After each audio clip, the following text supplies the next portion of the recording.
The traits that inspire avoidant commitment are not what conventional relationship advice suggests.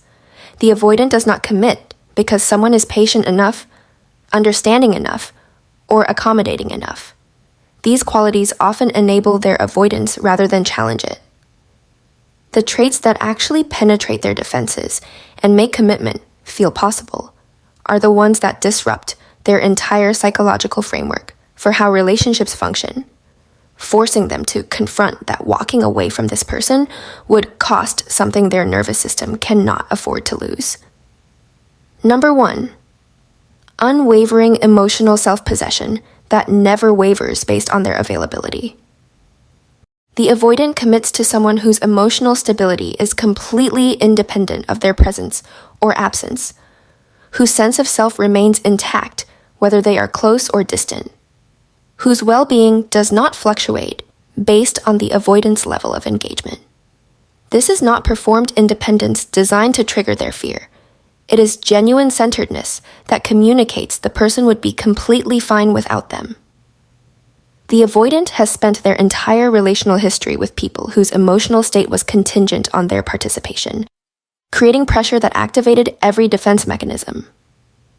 When they encounter someone who genuinely does not need them to regulate, who remains whole regardless of their withdrawal, it eliminates the suffocation they associate with intimacy.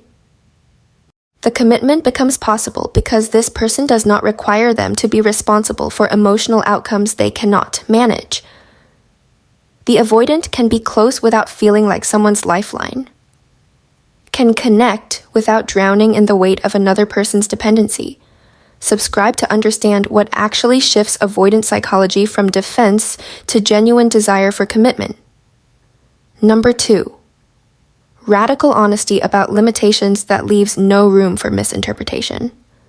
The avoidant commits to someone who communicates with such brutal clarity about their own boundaries, needs, and non-negotiables that there is zero ambiguity about what the relationship requires.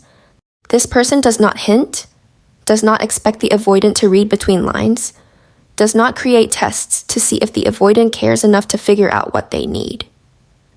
They state exactly what works and what does not, exactly what they will tolerate and what they will leave over, exactly what commitment looks like in concrete, behavioral terms.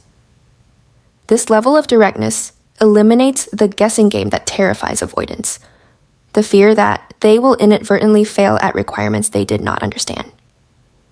When someone makes the terms crystal clear, the avoidant can make an informed decision about whether they can meet those terms, and the clarity itself feels like safety.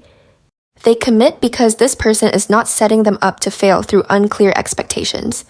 They are offering a transparent contract the avoidant can choose to sign or not. Number 3, demonstrated capacity to walk away without cruelty or drama. The avoidant commits to someone who has proven they can leave, not through threats, not through ultimatums, but through actual clean departures when boundaries are crossed or patterns become intolerable.